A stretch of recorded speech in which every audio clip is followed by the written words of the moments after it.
All right, welcome back. Thank you for staying with us. This is still Y in the Morning. If you're just joining us, well, you are on time for the first conversation of the day.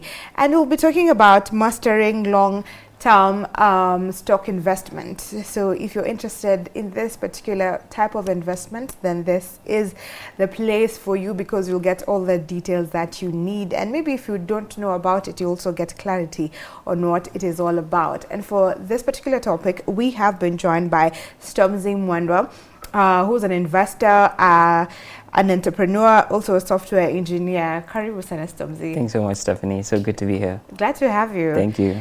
Let's start by you.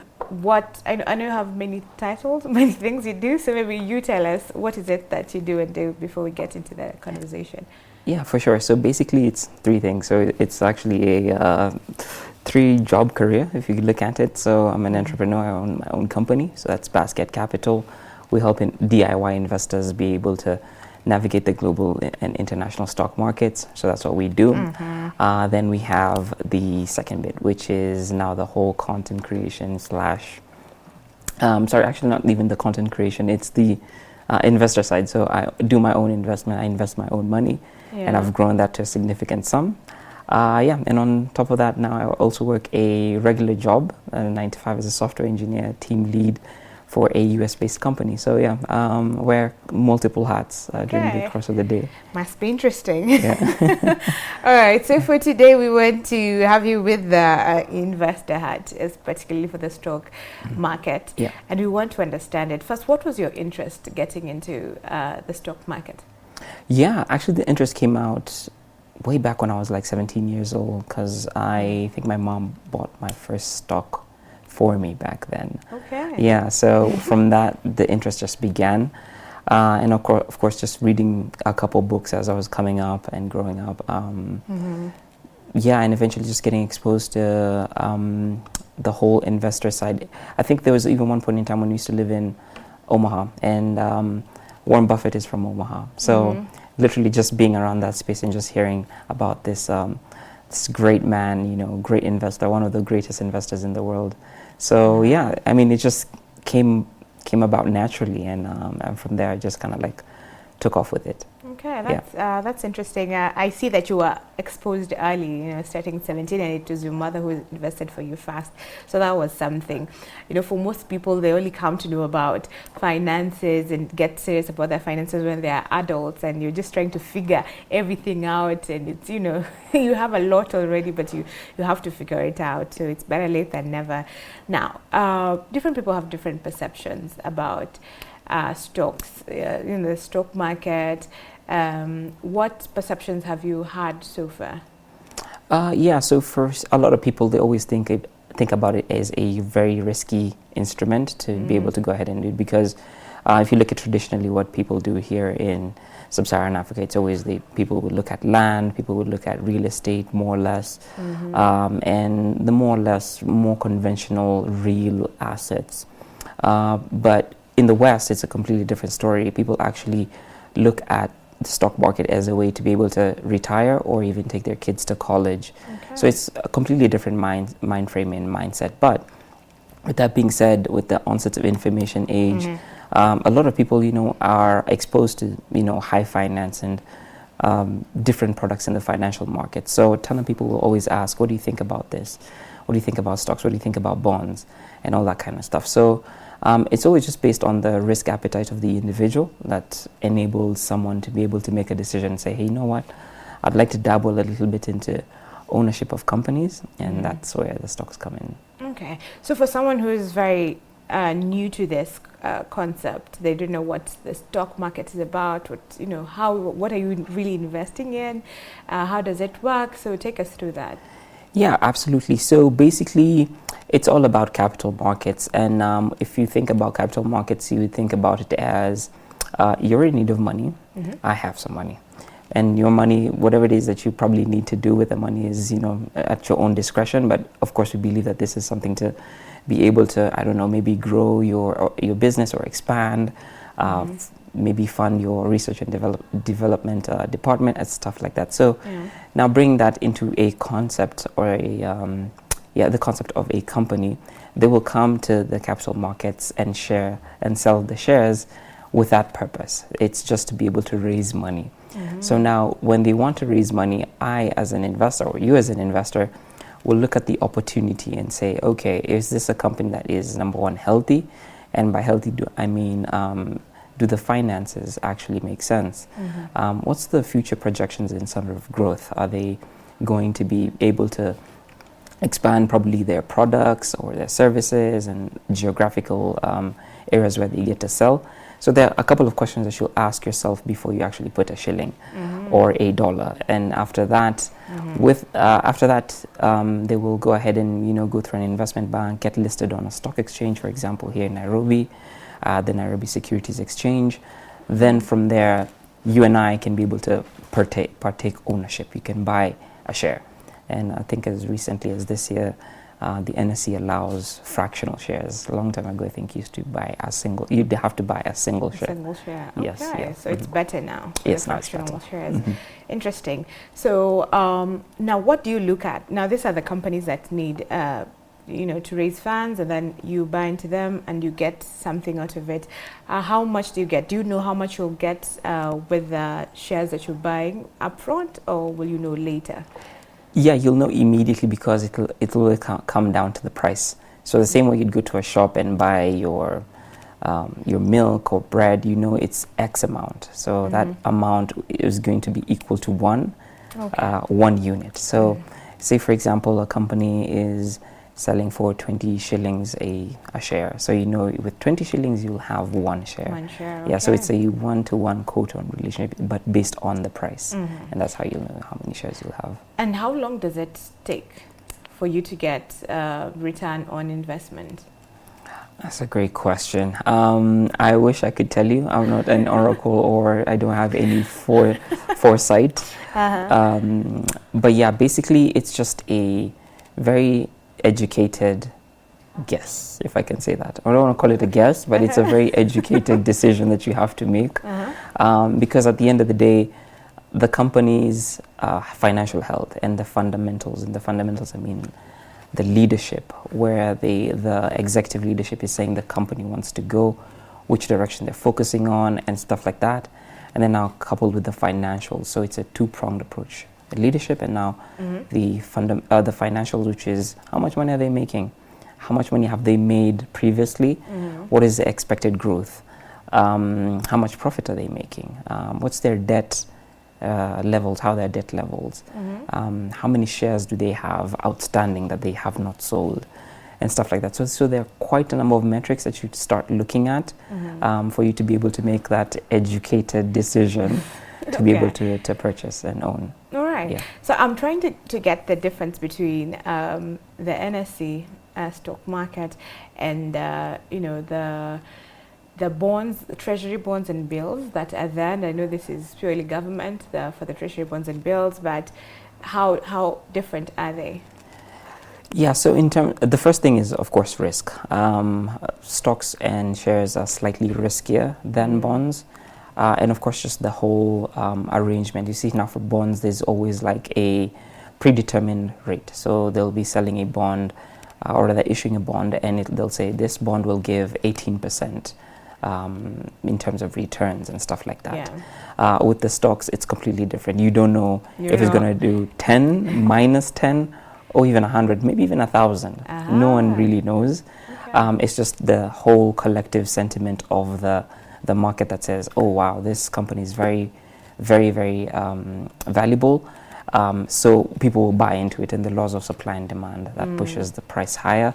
Okay. And if you own the stock, then you own the gains. So if you bought it at 20, now it's at 70 or even 100. The difference is what you take home as profit. Okay, yeah. So it's riskier, but it has, when it's doing good, it has more profits compared to this other. But also when it does bad, you also suffer the loss. Absolutely. Okay, and now how different is it from what now the forex trading, because that's a whole different thing, and people have been talking about forex trading for a while now here in Kenya, because I understand that it has been painted in some bad light because of some scammers, but I know the people who legitimately do forex trading. So how different is it?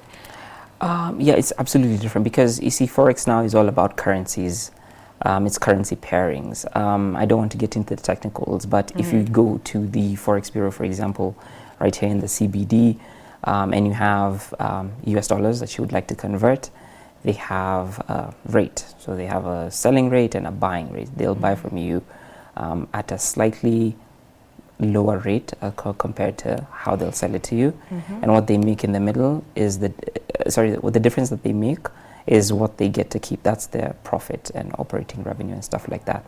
So now when you look at Forex now, it's more or less on a larger scale without you having to have any physical cash.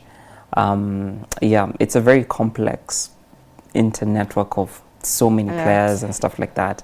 But nowadays, as you said, retail trading has been really pushed, to the masses. A lot of people think that they can make a lot of money, but it's a very difficult game to play because, number one, if you don't know who you're playing against, then how do you expect yourself to win?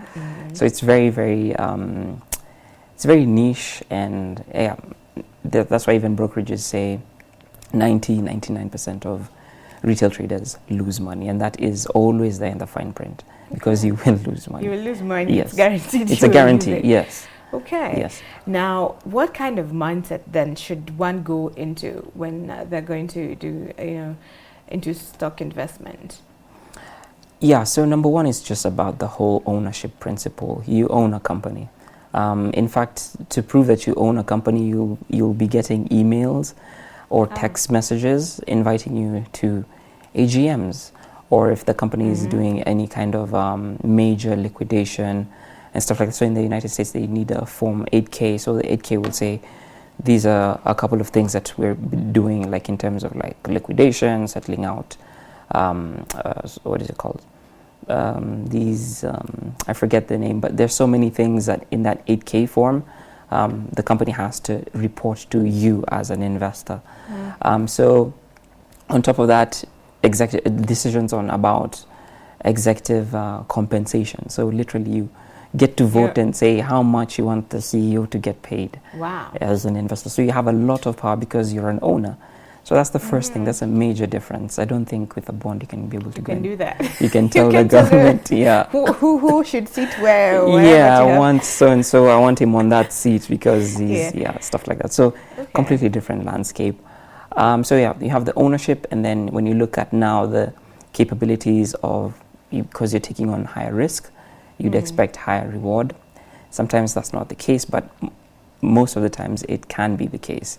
And you get to take on capital appreciation, the difference that I talked about. You bought at 20, it's now 70.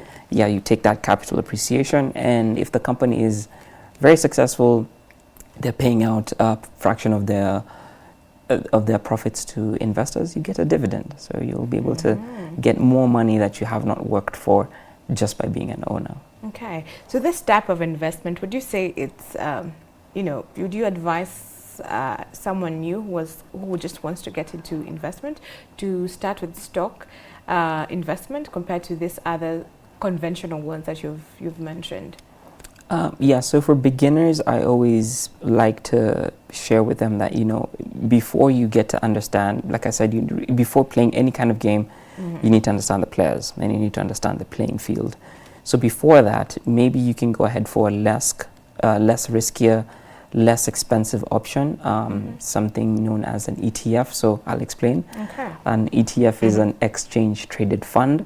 So basically an exchange traded fund is a kind of like a product that just follows the overall market. I'll give an example of the S&P 500. So I know I'm now getting into details and stuff like that. Apologies. No worries. But the S&P 500 of the most valuable companies in the United States that contribute almost close to or even more than 80% of the value of the $62.2 trillion of value in that entire US stock market. So those 500, they make a lot of returns if you look at it historically at around 10% from way back.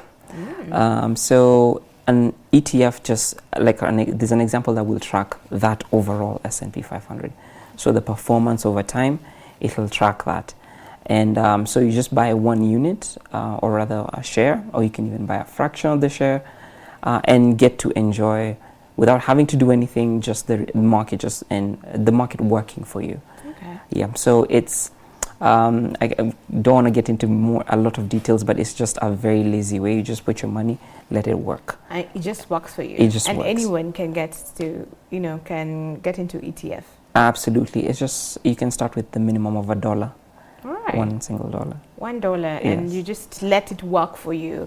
So as you gain understanding of how the stock market works, and then now you get into NSC, and now your risk appetite is higher. Mm-hmm. Okay. Yes. And now, what skills? Because you've mentioned that you really need to know who the players are. So I feel like there's a lot of studying that you need to do. So tell us about it. What skills? What is it that you need to really be diligent with before you get into it? Yeah, most basic one is you need to learn how to read. So I think most people have that. yes, if you have that, you're good to go. And just have the passion to be able to read, because when companies do reporting, whether it's quarterly reporting or annual reporting, documents will be given to the investor or anyone who's looking to get into a certain investment, because it's a public company. Okay. So they'll divulge, it's their fiduciary duty to make sure that they give all the information away and as accurately as possible. So they'll have tons of documents that you can be able to go through, a lot of pages, very heavily worded but sometimes. But yeah, as long as you know how to read, you're good. Second thing is also understanding financials. So like how to read an income statement, a balance sheet, a cash flow statement. If you're good with that, if you're good with accounting, general accounting principles, which is known as GAAP, you're good. Yeah. You can be able to read. People in finance are favored in this side. Yes, but you can do it too. It's not You're difficult. just getting to learn about those particular areas, and knowing how to interpret them, then that's it. Exactly. Okay. Yeah. I think there's two more. There's one third one, which is basically being able to have the discipline and the patience to be able to hold a company that you believe is valuable when the price is not agreeing with you. And what I mean is, you could probably buy it at 20, now it's at 5. Ooh. Yes, and to no fault of your own, you did your analysis right, you read the right things, you can see the growth, but the market isn't just agreeing with you. Okay. Can you stomach that? Wow. Yeah. So you just have to hold patiently there. Yes, if you believe by your own analysis that, yes, the It'll company still grow. Yes, will grow. Okay, Yeah. that takes a lot of faith to stay there. Yes. Now, because we're talking about long-term investment, are there short-term investments? Yes, of course. Oh. Yes. How differently? How do they work? How differently are the short-term investments to the long-term investments? So for short-term, basically you get to own a company or an asset for a couple of months. Some people even like to go a couple of weeks or days. So it just basically is a very short-term bet, because maybe you have some information that other people don't, because you want to be in the driver's seat. You want to make sure that you're increasing your odds for success. So short-term is, I know something about this company, and I believe that I'll be able to turn a profit quite quickly. In a few months. Yes, but if you're looking at, if you're like me or like you, you don't have a ton of information inside the company and stuff like that, then you'll play the long game, which always pans out, and your chances of and probabilities of winning are on the higher side. Better. Yeah, so it's always a game of probabilities. What's the probable outcome if I do short term? Probably not much, but on the long term, it's on the higher side. Okay, it's more rewarding. All right. Now, what are some of the most common mistakes that you see beginners make when they get into the stock market? Yeah, rushing. They'll just want to rush and buy the most popular or most hype company that's being talked about in the news. So, for example, people want to look at companies like NVIDIA, Palantir, because they're just all in the news. They're making a ton of money with this AI age. and stuff like that. But buying without, number one, doing your analysis, reading the documents, understanding the headwinds, risks that come with purchasing a single company as opposed to probably the overall broad market index, like an ETF that follows that. Yeah, there's just that risk that comes with it. And I see beginners just fall into that trap. They just look for the hottest thing, put their money there, and then they expect instant results. So from day one, I want to make, and you just, in your head, you're making the math. With 1,000, I'll be able to make $2,000 in the next 2 weeks. And with this, I'll go to 10K or 15K, and I'll be able to buy a car and stuff like that. You already have everything planned out. You plan out things before even. You so count the, how do you say it? You count the what before they hatch? Yeah, the chicks before they hatch. Yeah, so that's a problem. Now, is there room for diversification? Within the stock market itself? Yeah. Yes. And is that a good thing? It's the best thing. Yes, you always have to diversify. Okay, so you don't put everything, all your eggs in one basket. Yes. So that increases your chances, right, of getting a higher yield. So now my question would be, for someone who has limited resources, how would you advise them and they're just getting into the stock market? Yeah, I also started with limited resources. I didn't start with much. Okay. I think I started with like 217 US. It might not look like it's like little, but back then I think it was quite a lot. It was just an okay amount, but considering like shares were like going for 100, 200, sometimes even more than per share, you're looking at getting quite a number of companies. I was just basically getting small fractional shares. And that's it, just the ability to start and begin, number one, learning how to read financial statements, how to follow a company's progress over the course of a year, listening to earnings calls whenever they are reporting their earnings. Really, really important. And at the end of the day, just being, like I said, just being disciplined, coming up with a philosophy and saying, hey, you know what, if I see my position down, for example, 40%, I won't panic and sell. That's exactly what, most people will do. They'll just they want to take their loss immediately when it's a company that is, healthy. It's a good company. So they'll take the loss and then lose out in the long term. So it's just about that patience and discipline, and that's basically it. So that's key. Patience and discipline, I get that. It's very key when you're getting into this type of investment.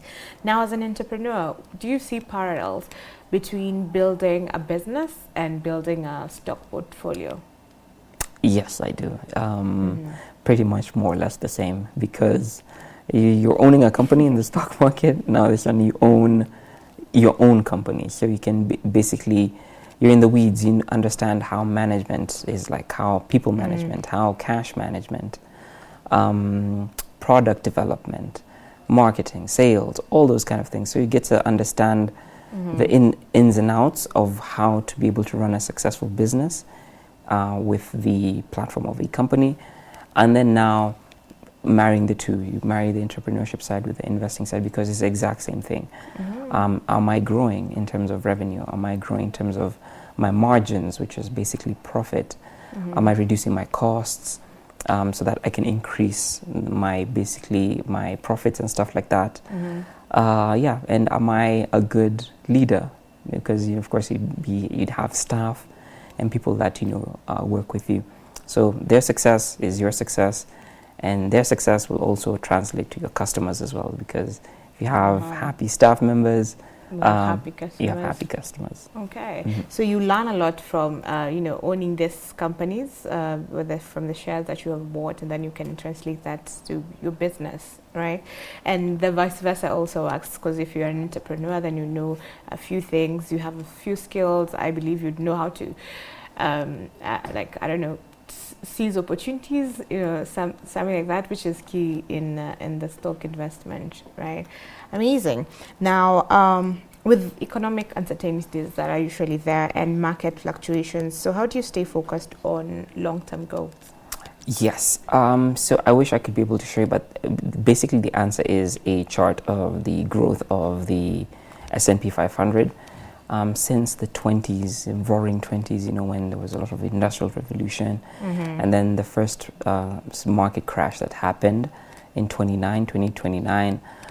There's the Gulf Wars, we have COVID more recently. Now, of course, even more recently, we have had a conflict between Ukraine and Russia. Those are uncertainties that always will cloud the market and life in general. So navigating along those lines, you just have to zoom out and look at historical performance, and then more or less kind of like gauge where we're going and where we're heading. Because at the same time, in as much as, of course, uncertainties are happening, we have Trump with the tariffs, we have issues with wars being fought, etc. These are things that human beings have always been doing. Okay. We've always been fighting. We've always been protecting ourselves with our own interests and stuff like that. But that doesn't stifle development. If you look at where we are right now with the internet, 15, 20, 30 years ago, we were completely in the dark about this life. So we are advancing as a race. And with that notion, you can be able to kind of like see that there is so much potential in human capital and what we're doing, that gives you the confidence to be like, I want to be able to look at my goals and my investing goals from that angle and from that non-microscopic view, and look at long term, so 30, 40, 50 years, like the great investors that have come before us. Okay, yeah. Amazing answer there. Now, you have talked about, sometimes it works and, it goes low, but you should at least remain there if you have faith in that company, instead of selling, acting on impulse. But now, what are some of the things that distinguish between temporary dip? So how would you able to know this is just a temporary dip and fundamental weaknesses in a company for you to make informed decisions? That's a fantastic question. I want to give an example, and this would be the dot-com boom back in the 1998, 1999. For some folks, they weren't born, but yeah, for us who are around, that was when the internet was now coming to come. It was just starting, and there were a ton of companies that, as long as your company had a .com on it, people were just throwing money at you because this is the hottest new technology. Yes, so this is the hot thing, like AI is right now. So with the .com boom, a lot of companies came up, raised money from investors to try and sell. But a company that really comes to mind is pets.com. They were just selling pets things, so people with dogs, cats, they'd sell products that are related to that. And I think they spent, $30 million on, $300 million actually, on a Super Bowl ad when the Super Bowl was playing. And, they were just throwing money everywhere. But if you look at their books, they were basically making nothing. I think the revenue for a single year was around $600,000. Yet these are people who are paying $300 million for an ad. Yeah. So you see a major imbalance. Doesn't make sense, yeah. Yeah. So that's a red flag if you're an investor. You're like, you're not profitable enough to be able to do this kind of marketing campaigns. So how is this going to be able to get paid back? So within a matter of months, when the bubble burst, the stock went down from, I don't know, like 20 something, I forget the exact price, but down to 14 cents. And they went bankrupt and they closed. So you always have to be aware of literally the financials, what I've just talked about, the income statement, balance sheet, cash flow statement for a period of time, to be able to say, okay, this is a company now I can be able to buy and hold, because I can see there's growth and they are projecting growth over time. So that's how it looks like. The due diligence and just going back and checking everything, ensuring that you can trust them from the previous records that they have makes a lot of sense. Some people think that, again, that this, owing to what people have been saying about their generation, they want things very quickly. So maybe someone may think that this is also a quick way of becoming rich. Maybe if I just studied well and, I'm just going to get rich very fast. What would you say to that? Yeah. For me, what I've seen work, and for other people who have come before us, not to say that you can't get rich off of it, but the more sustainable way, the more reasonable way has always been looking at it with a very, very long time frame and scope. Because with that, you are basically giving yourself an opportunity to take care of your future self. So 30, 40 years down the line, you will not need your children to come and help, or you won't need any kind of aid from government or any kind of thing. You're basically able to take care of yourself, because it should be a long-term plan. Yeah, long-term is always the safer one. If you're looking for quick gains here and there, it is possible, but for me and for folks that I work with, it's just not our style. We're looking at passing this along to the next generation, and then they pass it on to the next generation as they grow it. So that's how, more or less, if you look at the Rockefellers, that's what they've done. Yeah, and that's what you're doing, yes. And that's what you'd advise people to do. Makes exactly. a lot of sense. Future investment. So that you do not, stay hanging and on black tax and waiting for your children to actually supply your needs every other time that they have their own needs. That would make a lot of sense. Now, what books, resources, or habits would you recommend for someone who wants to master stock investing?